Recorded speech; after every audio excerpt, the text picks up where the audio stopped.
nice, comfortable setting. I mean, he met us, gave us a hug, me and my husband, and we got to learn about somebody wonderful.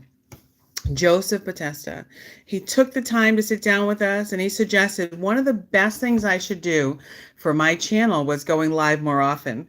And there's always this kind of conflicting information. Should I go live? Should I not go live? But I'm going to take a chance and I'm going to go live today. And I'm going to talk to you guys about something I've been talking about for a long time, and that's single parents. Well, as many of you know, I'm the author of 10 Things I Wish I Knew as a Single Parent. And I wrote this book, and it's got 10 amazing things, financial principles generally for single parents, but it's also got some kind of fun tips as well. So I'm just going to briefly go over what those things are, and then I'm going to take day by day, one section, one chapter, and I'm going to go in depth with it with you all as well. So from the table of contents, I just want to say thank you so much to all of you who are here with me. I'm going to try to shout out your names as I see you coming on.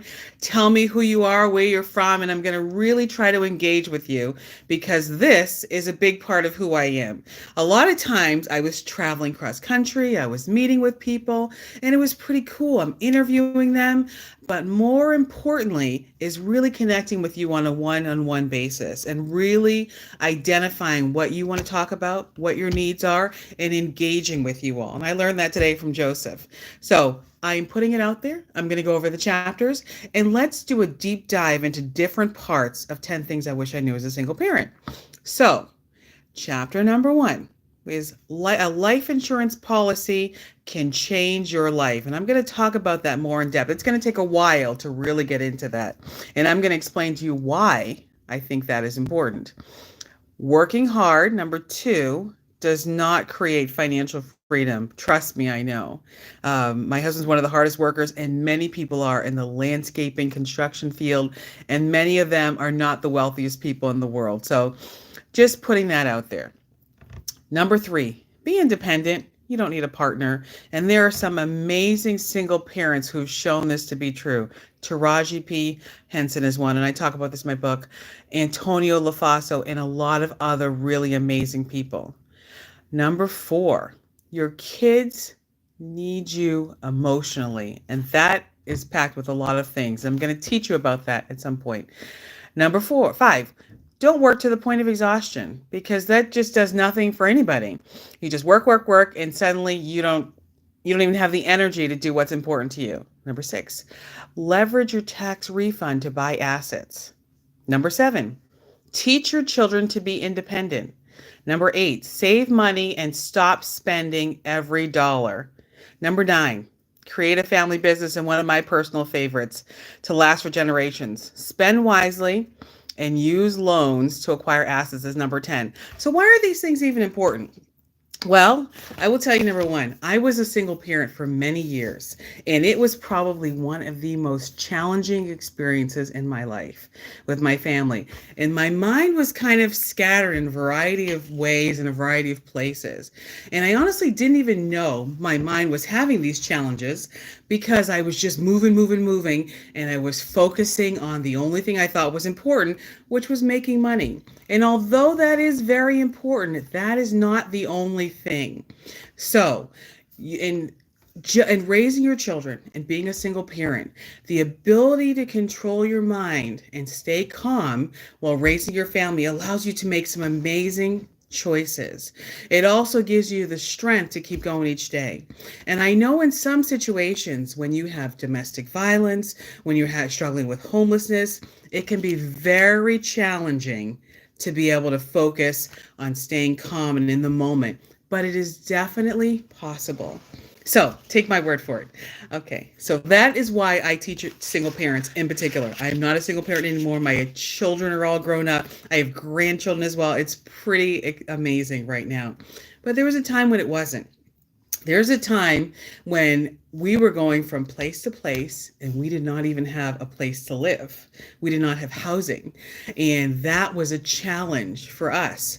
Now, should it have been a challenge? No. Do you know why? Because there's plenty of housing around. So instead of getting into my whole story, just a brief background, I'm going to dive into a particular chapter and we're going to talk about that. So, the first thing we're going to talk about is not working to the point of exhaustion. Now, there are other things I could talk about. There's this big debate going on between life insurance and whether you should have it, whether you shouldn't have, which type you should buy, which type you shouldn't. But I'm going to get into that later. This is not a debate. Okay. And I'm going to be back in about 2 minutes. You guys hold on. Let me know, where you're from, and let me know if you have any questions. And we're going to continue from there. Just hold on for just a second. Hold on.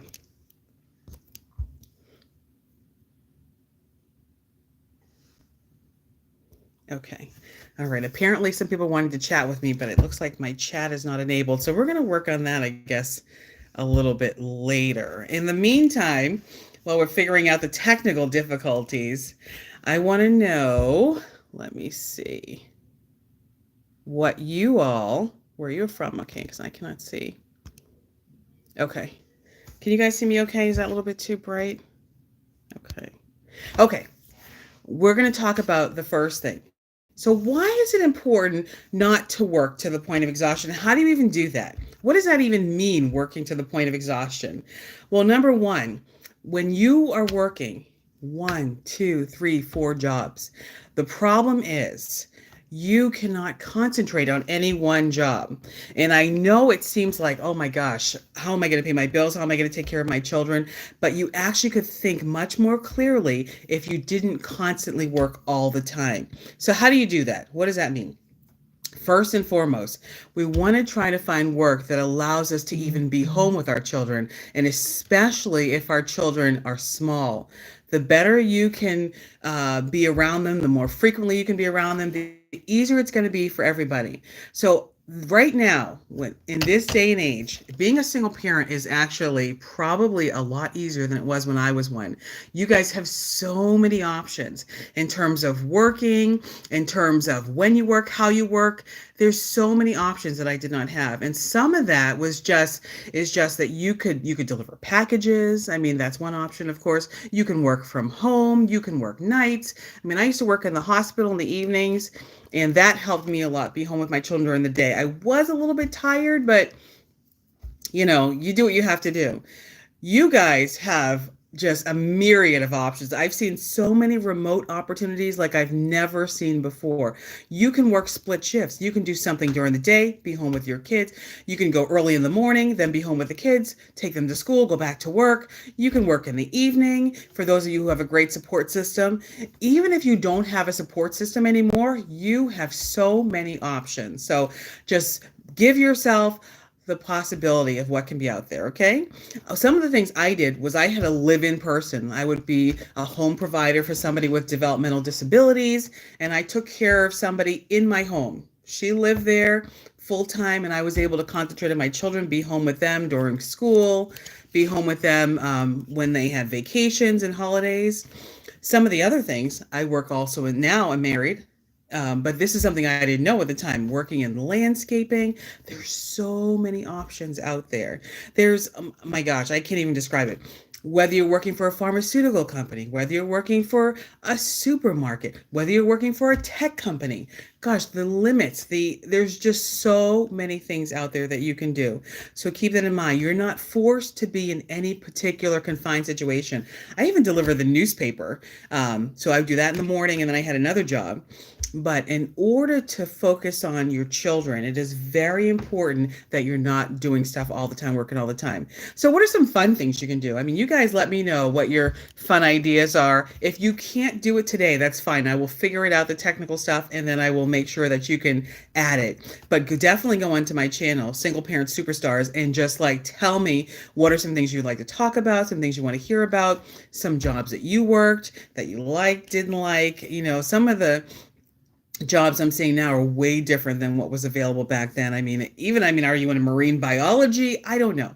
There's so many options out there. So just keep an open mind and try to put your children first. To me, if you're going to have children, the idea is that you're there to raise them, if possible. If you, for some reason, cannot, maybe you're working as a nurse or a doctor, I don't know, a lawyer, but try to do your best to be home with them as much as possible. That's the purpose of having them. So I do understand if one person has a professional position that they might not have as much flexibility, but perhaps you can limit your days. You can shorten the days. It's harder for, small children to be away from their parents. So don't work to the point of exhaustion. And that includes the doctors as well and the lawyers. Nobody should be working that much. Even an emergency room doctor can limit the amount of time that they're actually out in the field and working. And if you do have a responsible parent, even though you might be divorced or separated or never married, if that person is willing to take the kids at nighttime and then you work certain hours, that would be fantastic. You can definitely work the night shift at home, online or something. Maybe you're doing something remote and you're working on the West Coast or something and you have flexible hours, or maybe you live on the West Coast and you're doing something on the East Coast. You've got a lot of options. So just keep your mind open and look for ways to be home and not working all the time. Let me give you some examples of what I used to do when I worked all the time as a single parent. I would work double shifts in nursing. So 7 a.m. to 3 p.m. and 3 to 11. And that would leave my children open and vulnerable to whatever was going on, whether it's them running out in the street, maybe they're with babysitters. I don't know what's going on, but it's definitely not a good way to work when you're a single parent. So what's a better way to fix that? Maybe if you've got a great support system and you trust people, maybe I could have worked the 11 to 7 shift instead. And then you get shift differential or something like that. Maybe I could have worked 7 to 3 when the kids are older while they are in school. Maybe I could work 3 to 11 if I have a big enough support system.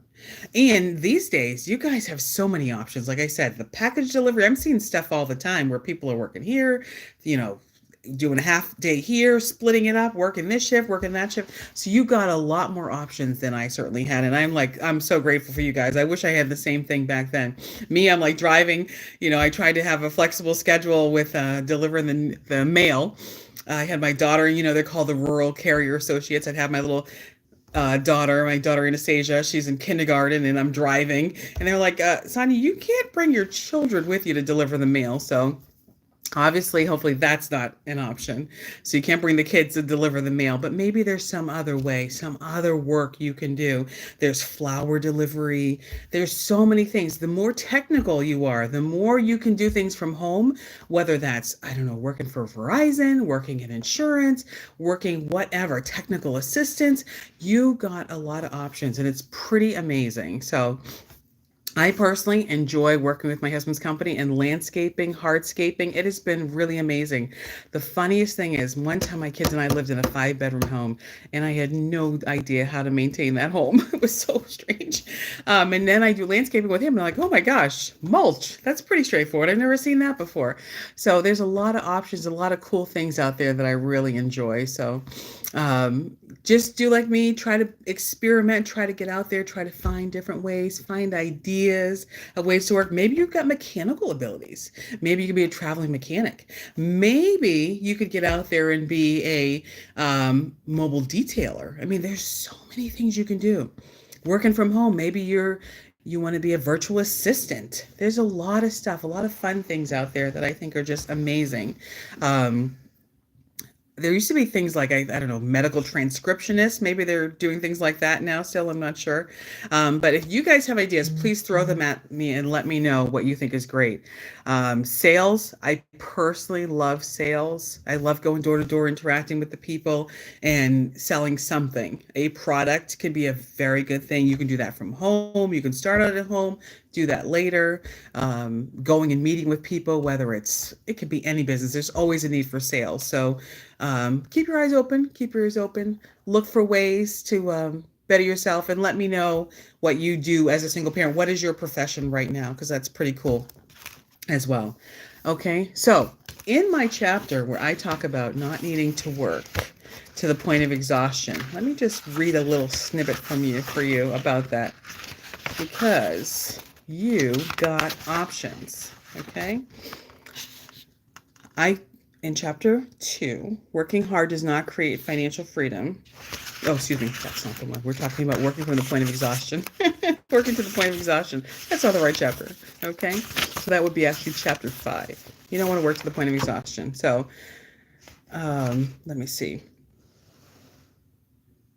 Oh, and that when I talk about our trainer, one of our trainers, our personal trainers at a gym that I was at, he was wonderful. He would work our butts out, let me tell you that. We'd be doing some sort of MMA class or something, I don't know, kickboxing, and he actually just passed out one day. He passed out right on the floor. He was a nice man.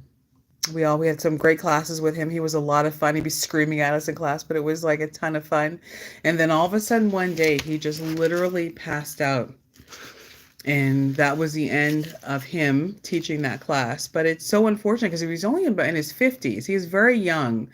And for somebody to pass away that quickly, it was just heartbreaking because he was such a great instructor. And you can have a lot of things. You can have people depending on you. You have a family at home.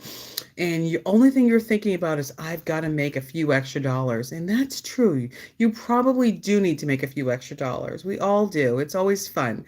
Even people who have billions. They love the game. They love working. But there's got to be some balance. It can't be to the point where you're risking your health. And at the same time, are we working for companies who don't value us as individuals so that we're working so much, and then when you pass out and you die or something, they just replace you with somebody else? I tell people that all the time. You can work, but this company is going to continue on with or without you. So you are choosing how you're going to live. Are you going to live in a way that puts you at risk, your family at risk? I don't know, but I know for me as a single parent, I was always concerned about what if something happened to me? How would that affect my children? I remember asking even family members to raise them. It was the scariest thing because I had nobody who was going to take care of them in the event of my death. I've even raised them to be super close to each other in the event something happened to me. And thankfully they are. They are sometimes annoyingly close to each other more than they are to me. But it's a scary thing to be a single parent and think, what if something happened to my family and I wasn't there, or I didn't have some sort of, whether it's life insurance or something provided for them, and even with, if I had life insurance for them, there would still need to be somebody who would be a guardian to them. So even still, we'd be back to square one. They would have money, but no way to use it. So thankfully, nothing happened. My daughter finally became 18, and I was very grateful. Now they're like older than that. I'm not going to tell you how old. But we all made it. We made it okay. But God forbid, what if something happened? I mean, we had lived with people where the father died, the son had cerebral palsy. And what do you do in a situation like that? What do you do when you have children who have special needs and you are just working all the time with no clear direction as to when this is going to end or what the plan is if something happens to someone else? Do you even have a plan? Do you even know why you're working? I mean, some of us, we want to work. Like I have one person I work with. I transport vehicles for corporations around the country as well. One of my other jobs. But thankfully I have no kids at home to raise. And she's got like 5 kids. She's one of the dispatchers, one of the managers. And she's like, I cannot deal with my kids anymore. They just drive her batty. And some of us want to work to get away from our kids. But does that really give you the freedom away from your kids? I'm not sure. Maybe it does. Maybe it doesn't. And she's got 5 of them. But she does also have a husband. So working sometimes just to escape the kids might not be the solution. In fact, it's probably going to make you even more tired. But if you could find a way to balance it, like in her situation, her husband works. Sometimes he travels for work. She lives close enough to the office. She can run in and out, check on the kids. So it's kind of like the same thing. So those of you who are in the service, you are home and you are legally married, but your spouse is gone a lot and you are responsible for the child rearing. You are technically still a single parent. Those of you who are married and perhaps a spouse has an ailment, whatever that may be, it could be anything, and you are pretty much the breadwinner taking care of the family, whatever, you're essentially a single parent as well. So just keep those facts in mind. Single parent is kind of a broad term. It refers to many people. And there are some people, I know, they're in tough situations. Some of you are in situations where there is either domestic violence going on or there's some other challenge involved that prevents you from doing what you need to do or being what you need to be or whatever.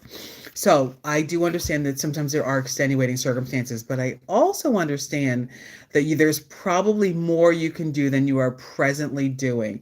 So Don't give yourself, make excuses, hold yourself accountable, and find a way. Make yourself available for your family. I'm going to tell you that one of the greatest things for me was being able to be available for my family when they were young, especially if somebody gets sick or something happens. Sometimes I was in school, sometimes I was just working. It was a variety of things, but we spent a lot of time together, and that has kept us close even till today because I was available for them for a lot while they were young. But what are some things you all can specifically do? Come up with some ideas. Let me know, what do you do for work and how can you work and maybe bring your family with you, bring your kids to work day. What about these companies? I remember years ago seeing these companies. They were like the working, best companies for working parents or working moms. Or are those companies still good? Do they still hold the same value? Are they still available for families? Do they have childcare on site? Do they have restaurants on site? Do they have things available for your family? Is it relevant today? Post the pandemic, I don't know. Are those things relevant? Are more people working from home so it's not even an issue? Do you love to travel? Are you a flight attendant? I had one friend, she was a single mama and she was a pilot for a major airline. So there's so many variety of things you can do. And thankfully, she met somebody that was able to help her. And those of you who were married to somebody with substance abuse, you're also a single parent because you essentially have an additional child in your home, even though it's an adult, legally an adult, but maybe they're not there.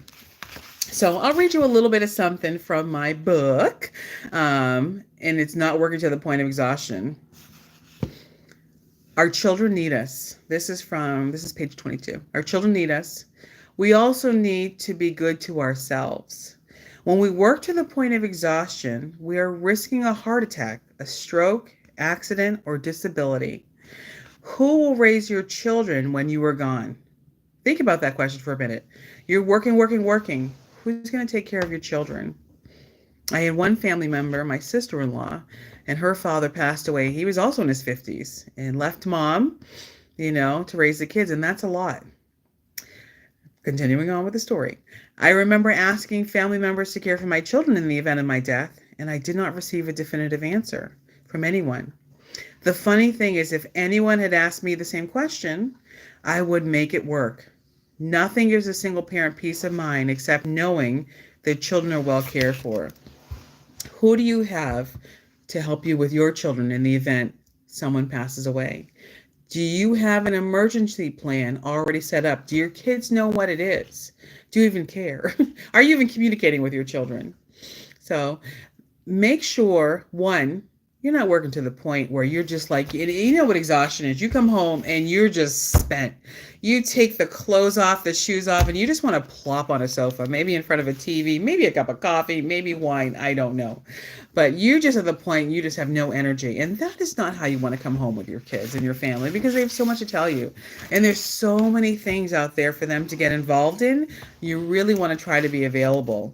Me personally, having them younger made such a difference because now that I have like grandchildren and stuff, I really don't have the patience that I did back then. Now it's like, whew, I cannot imagine. My grandson comes over and I'm just like exhausted within a few hours. It's hysterical.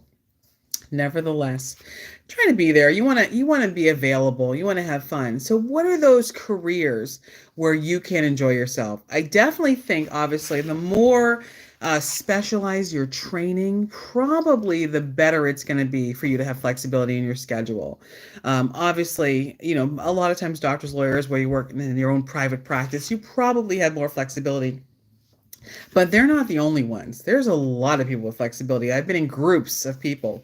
And I'm going to tell you, I know some people, the lady who created the poopery. I mean, there's a lot of people out there in the world.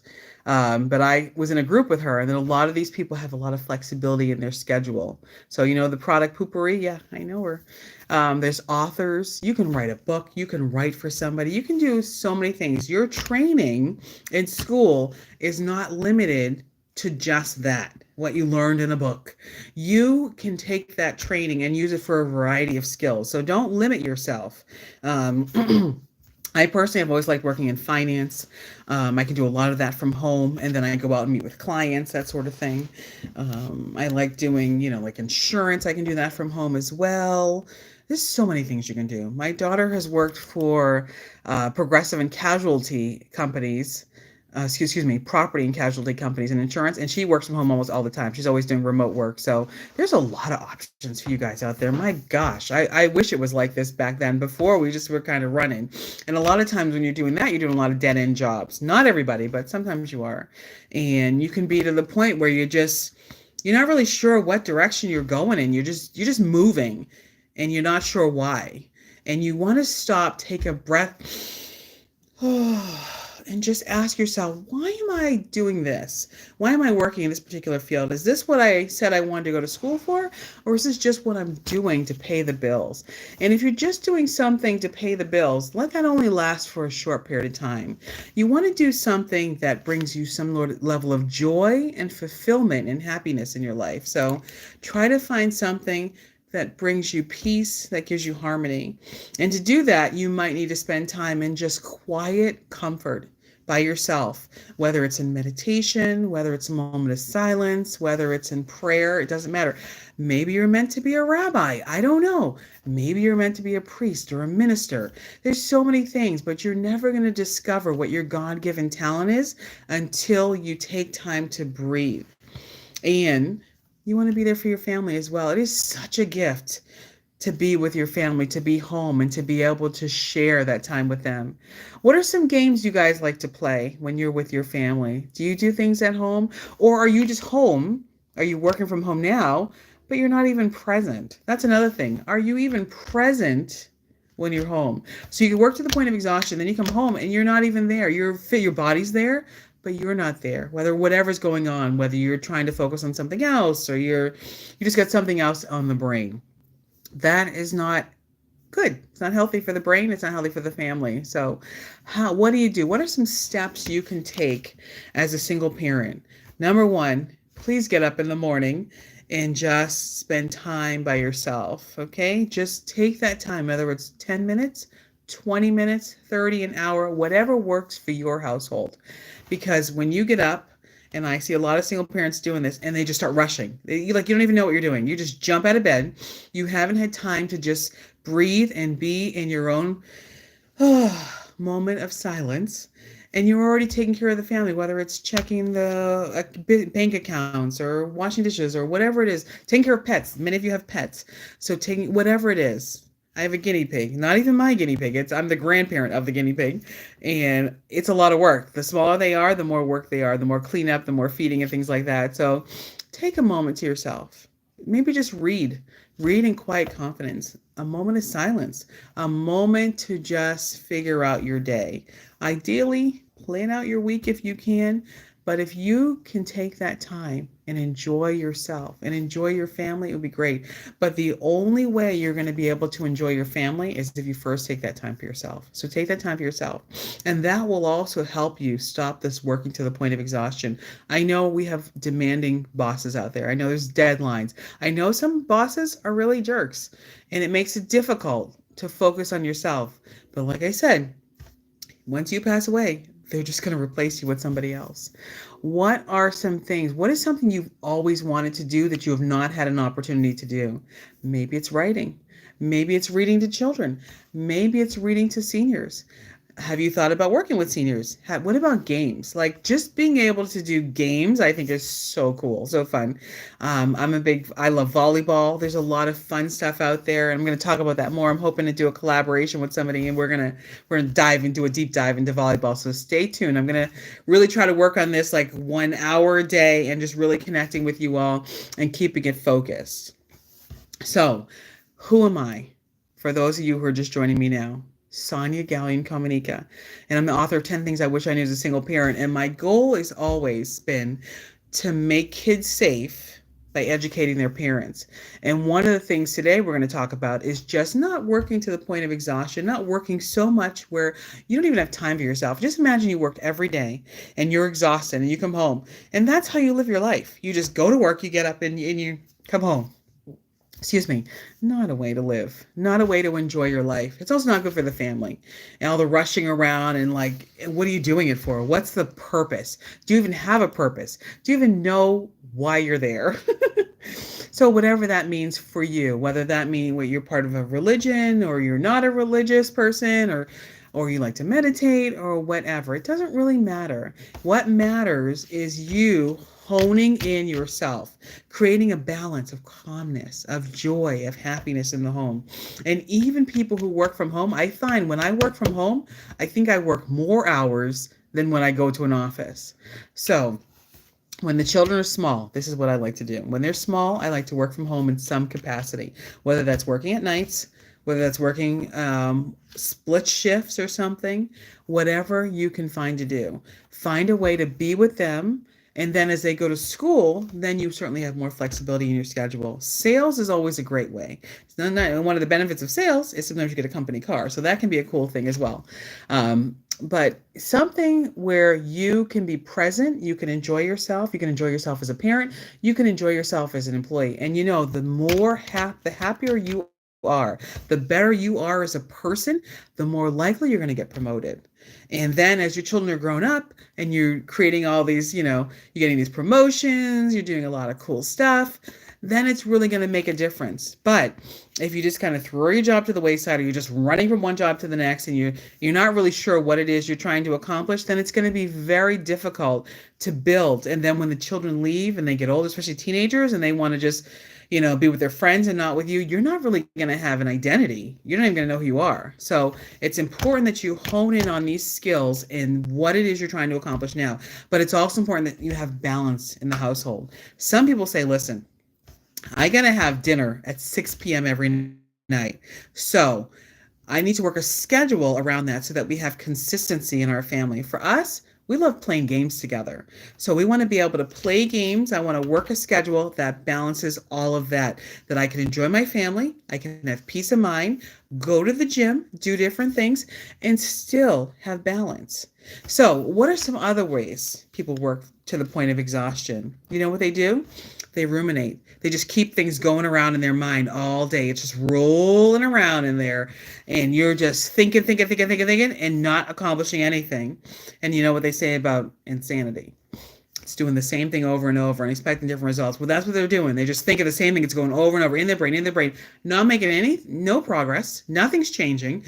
And yet the issue is still there. So working to the point of exhaustion not only is physical, but it's also emotional and mental.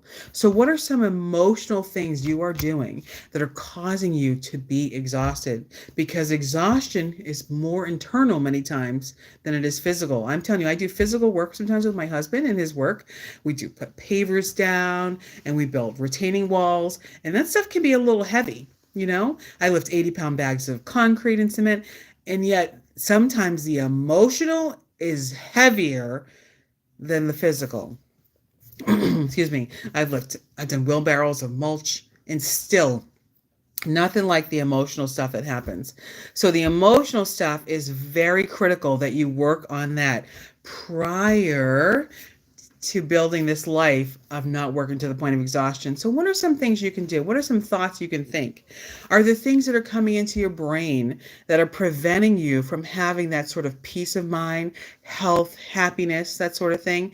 Because all those things are coming about because of what's happening. And sometimes it's the people we're bringing into our life that are causing us to have these like heavy burdens, heavy thoughts. And we want to just get rid of some. We sometimes we need to just have time to ourselves. And that time in the morning is critical for your mind to be balanced, your thoughts to be balanced, and for you to be the parent that is needed. So who in your life is preventing you from having peace of mind? Is it your own thoughts ruminating? Is it something happening around you? Is it somebody in your life? And those of you who are being impacted by abusive people in your life, in your home, for instance, I understand that's a challenge. But even within that situation, you have the ability to control your mind, okay? I don't want to get all philosophical or anything, but there are people that were in concentration camps that have been in some horrific situations, and yet their mind is what they were always able to control.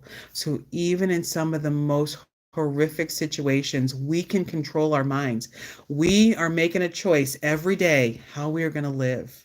Are we going to allow this abusive, cruel person to get in our heads? And believe me, there's a lot of them out there. Are we going to allow them to get in our heads and prevent us from our growth, from who we want to become, and from being the parent we need to be to our family? No, we're not going to allow anybody to destroy our mindset. So in order to do that, you got to have a strong mind. Me personally, I grew up with a lot of, with some levels of neglect, inability to communicate, things like that with family members, violence, all sorts of things, but never have they been able to take away my mindset, nor my love for my children. So it might have been a little overbearing, a little intense with them sometimes, but I definitely was focused on them. And I definitely recognized that there were times I could have been more present. And one of the ways I could have been more present was just not being physically there, but emotionally balanced as well. And mental health is a big deal, guys, big deal right now. So try to do something. One of the things my family and I did was we went to the gym a lot. We lived at the YMCA. That was our lifeblood, and it helped with so many areas. And I think that's one of the things that helped them to be healthy right now. And actually, one of my daughters, she's working in, she's been working for a doctor for a long time and in healthcare, and she's going on to become an anesthesiologist. And I think that is because we just focus on our minds a lot. We focus on healthy things, fitness, growing up. And so it made them, want to aspire to more. Having chores certainly helped a lot too. But your mind is critical. So what do? Going to the gym is like fantastic. And I know not everybody can go. Even me, there's been times where it's been a challenge. It has been a challenge to go to the gym. 1 minute it's like great, and then the next minute you just can't get there for whatever reason. So what do? Walking, you can do that. You can get out there and you can just go and get some fresh air and some sunshine and enjoy yourself. So there's no excuse for not getting some level of exercise. And these days, I see people doing package delivery. They must be the most fit people on the planet. They're just running up and down the stairs, running to this place, running to that one. So you got a lot of options. But if you get a chance and you can maybe join a gym as a family, it's fun. Like my kids and I, we were in New Hampshire, and so they would do rock climbing, and so that was really a really special time. Rock climbing, we had an indoor track, which was fantastic as well. A lot of weightlifting, a lot of really cool stuff. And then we were, at a local gym in New Jersey, and that was really fun too. So many wonderful things, Olympic-sized swimming pools, like a lot of cool stuff. And those are great memories, like all my kids can swim. So that's important. Your kids, you don't want them going to the beach and then somebody's risking drowning. My son was able to swim against riptide one time. So there's a lot of benefits to putting your kids somewhere where they can have activity.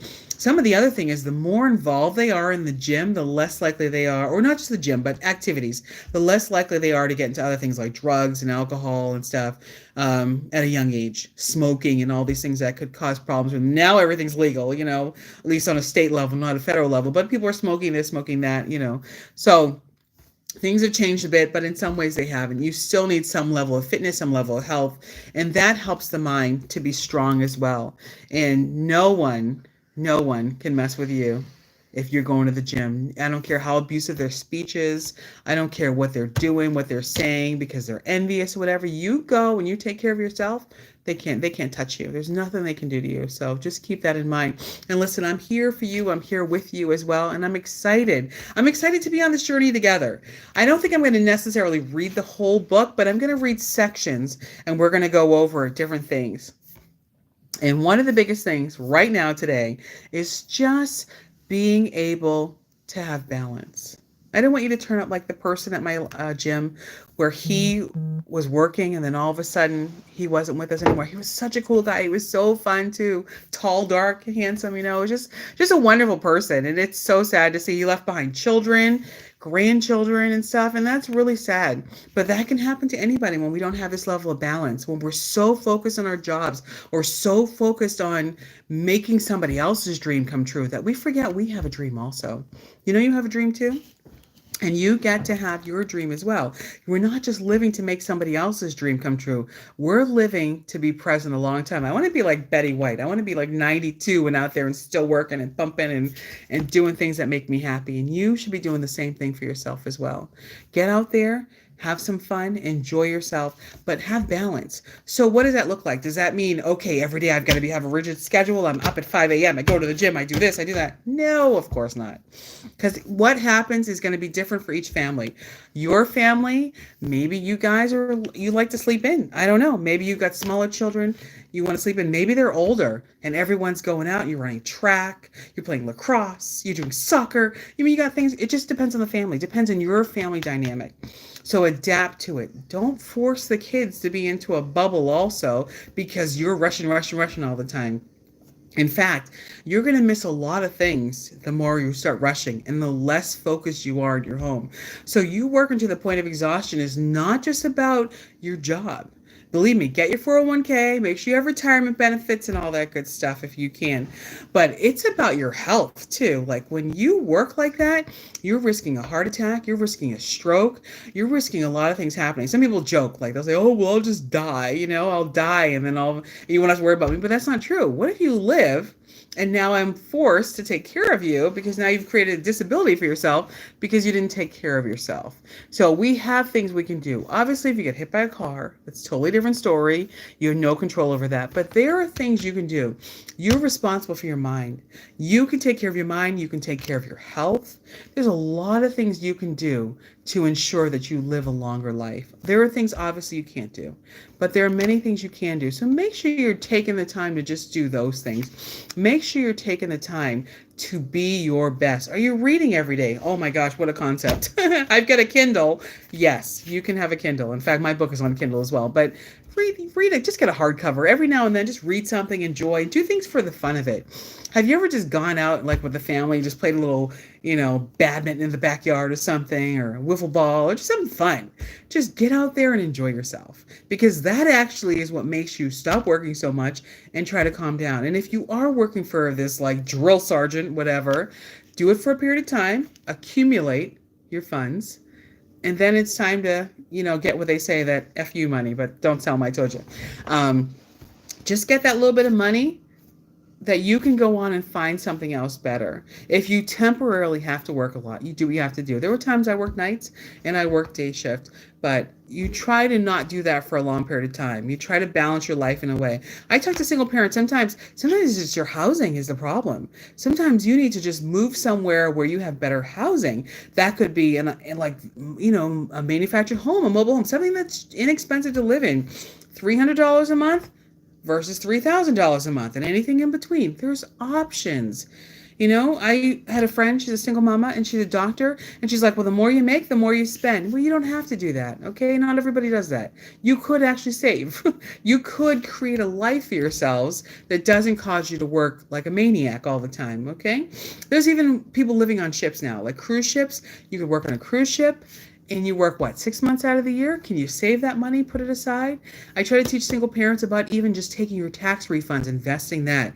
If you have no other money but the tax refunds, use that money to put somewhere and to grow and to give yourself space, time, and relaxation, and not have to work all the time. I'm telling you, I used to get $7,000 to $12,000 a year in tax refund money, which is kind of silly because I'm allowing the IRS to have my money without paying me interest. And they will charge me interest if I owe them the same. But if that is the only resource you have, if the only thing you believe in your mind is you have tax refund money, please take that and let it grow. 10 years will change your life. I'm telling you, it will be amazing. I have one friend, her father passed away. She had a single mom, and the father passed away, left her $50,000, and she just blew that money. She's so mad at herself, mad at her mother too, because she didn't know how to manage it. But just things like that. What would $50,000 do for you in your life? Would that help you pay your bills for a year? If you could just put that in the bank, you could calm down, you could relax, you could live differently. Ideally, the goal is to have children and to stay married, or to marry somebody who can provide for you well enough that you're not in these dire straits situations. But even if you marry somebody who's financially successful and you have financial freedom and that person is abusive, it's like having no money at all. Did you know former First Lady Jacqueline Bouvier Kennedy Onassis, her mother was married to the second richest man in the world, and he didn't give her anything. He didn't give her any money. Just because you're with somebody wealthy does not mean you're going to have it yourself. They're going to be generous. It's not necessarily true. So you need to create something for yourself that you can have peace of mind, that you can be home with your family, and that you can enjoy your life. And now, more than ever, 2025, I'm seeing opportunities everywhere. I'm seeing remote opportunities. Your own company will let you work for them. There's so many things you can do. Like, my heart breaks when I see mamas, young mamas, with children, little babies, putting them in daycare and stuff to raise them, when you should be the one actually raising your own children. Is there a way you can do it? I remember times when it would be one parent works during the day, one works at night. Somebody's always home with the kids. There is a way, and I know single parents have different dynamics, but many of you do have support systems. If you all sometimes could even work together. I did a video on a mommune versus single parenthood. And a mommune is where single parents come together, we all live in one place, and we all share the responsibilities of childcare, food, whatever. And that will decrease your expenses and cause you to not have to work so much. And if you don't have to work all the time, you now have balance. You're not risking your health any longer. You're actually becoming an asset to both yourself and to your kids. Because if something happens to you, then what? If you're in a situation where you don't have a support system, then you look for work that you can have your children with you, whatever that might be. It could be, I don't know, it's something from home. It could be something you could drive them with you. It could be something where at work, maybe there's daycare there or something, or a school. I don't know. There's a lot of options these days, so we really can't use the excuse, I don't know what to do. There's so many options out there right now. And the more you guys come together as single parents and work together, the more options you're actually going to have if you can just work together.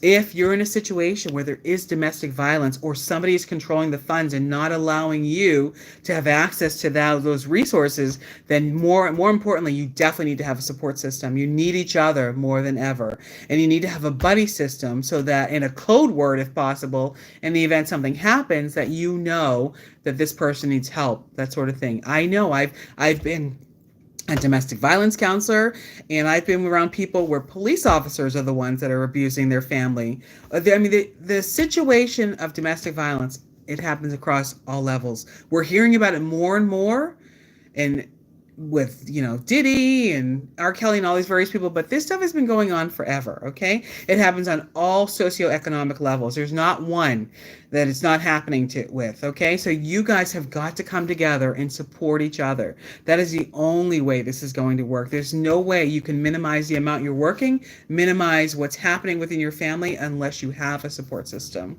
So I am definitely here for you guys. I've got to figure out the question and answer thing. I've got to put on the chat so that you guys are able to send me questions and stuff and let me know where you're from. Always let me know where you're from. Let me know what your ideas are, what your thoughts are, what you want to hear about, what you're experiencing right now, where you would like to be. And even if you're having a situation right now that is not your ideal situation, it's not going to be like that forever. Just know this too shall pass. Trust me, this too shall pass, okay? And if you are in an ideal situation right now and you can't imagine it getting any better, then bring your goodness, your good ideas to other people. Share with them what it is you did that got you to where you are, and what advice you would give to other people, what you would recommend. Some people just grow up in amazing households. They grow up in the most loving homes, and it's totally different. I've had ministers, they just have grown up with such loving parents. They didn't realize all the other stuff that was going on in homes. And some people, they're subjected to stuff that nobody should ever be subjected to. So there's going to be these variations of people and things you can do, things you cannot do, but there's always something you can do. There's always a little something you can do just to tweak it a little, make your life a little better. Maybe you move in with somebody, maybe they move in with you. Be careful in the roommate situation. There's been a lot of issues with squatters, but there's something somehow you can do. Maybe you, like I was saying, like the mobile home, the manufactured home, maybe you've got it on land, and maybe you get a separate one for somebody to rent out some space, not necessarily in your home, but renting out space. And that gives you some extra income, and that also helps you to slow down a little bit. But whatever you're doing now, it definitely will change. Let me tell you, 5 years from now, 10 years from now, 10 years will change your life. I'm telling you, you're raising kids now, who they are at 1 and who they're at 10, totally different person. Just, does there need to be an adult there? Absolutely. But there's a lot of options too. So just know you got options. There's something you can do for somebody, and there's somebody that you need to be their blessing as well. They might need you. And I know sometimes we don't want to focus on other people because we're doing our own thing, but they need you. Did you know there are even positions out there where you're going around and you are recovering vehicles? You're just driving around with a camera and either repossessing cars or whatever for banks and stuff. So there's something out there you can do. Are you a former pilot? Were you in the military? Because banks are always in need of people to repossess something, whether it's a house, whether it's a plane, whether it's a helicopter, a car, it doesn't matter. There's so many things out there. Maybe you want to, I don't know, what do they call the meter maids or something now? You go around and you check on people who didn't put the money in the meter. There's a lot of stuff you can do. And those jobs pay pretty well too. Those are union jobs, so they pay pretty well. But the sky is the limit. So don't limit yourself to present circumstances. Things can change. If you think about it and you ask questions and you get guided. I've seen jobs at the DMV. I've seen stuff everywhere. I mean, we used to have a show, right? The Apprentice or something our president had, where he was always looking for somebody to come in and work for the company. So there's something out there. Well, there's a lot of companies out there. There's a lot of corporations that are looking for people. Maybe you're at the second stage of your life. Maybe you become a single parent and the kids are in their teen years, and maybe one of them is a gift. Well, maybe they should start a business of some sort. I don't know. But I'm looking forward to hearing what you all have to say. Even if not necessarily this video, the next one, we're going to go over some ideas and figure out what are some things you guys are doing, what you would recommend. Is anybody working as a psychologist? Is anybody working as an anthropologist? Whatever. Just like throw some ideas out there. Let's try to see what we can do, what works for everybody. And then, of course, you let me know your name, where you're watching from. I'm in New Jersey, but I lived in New England. I was born in Pennsylvania, and I travel all over the country. So I'm happy to connect with you guys from anywhere. It doesn't really matter. And I'm so excited that you all are here today. For each one of you that was here, I really appreciate it. And tune in tomorrow. I'm going to try to get on a set schedule. I'm not sure yet. Ideally, it's going to be in the evenings, but we'll see. We might do a live during the day also, just to kind of connect with you all and to get a feel for this. What is the best time? I don't know. For single parents, sometimes the nighttime is the best time because the kids are in bed and we can have a moment to ourselves. Others, it could be the morning, first thing in the morning. I don't know. Anybody working third shift? Anybody doing anything, any unusual jobs? That's what I want to really hear about. Something unusual, like you like a scuba diver or something, or something interesting. Let us know. Let me know some new ideas. If you got some new ideas for people that can work from home, let us know that as well. Throw that in. Let me know your name, obviously, where you're watching from. That would be fantastic. But yeah, definitely let me know. But if you know about any new jobs, I'm curious as well, because I always like to let people know. I know I watched my family, and the difference between running to work every day with kids, dropping them off in daycare and stuff, and be able to work from home is like night and day. I saw so many changes in my family. I saw the family calm down. I saw them relax with the children. I saw the children happier, and it just made for a happy home. So again, just to recap, that we're talking about not working to the point of exhaustion, because what happens when you work to the point of exhaustion? Nobody wins. Nobody's winning. You're not winning. Your boss is not winning, and neither are the kids. And ideally, the kids need you. They don't really get a choice. They didn't really ask to be here. We brought them into the world. So we want everybody to win. We want our boss to win. We want our kids to win. And we want to win as well. We want to know that our minds are healthy, that we're offering the best version of ourselves. And the best version of yourself is one where you are alive, you're happy, you're enjoying your work, and you're being a blessing to other people. So thank you so much for being here tonight. I am going to sign off. Sonia Galyon-Kamonika. And if you get a chance, if you want to see my book, thank you very much. And wishing you all a great evening. Thank you so much. Have a great one.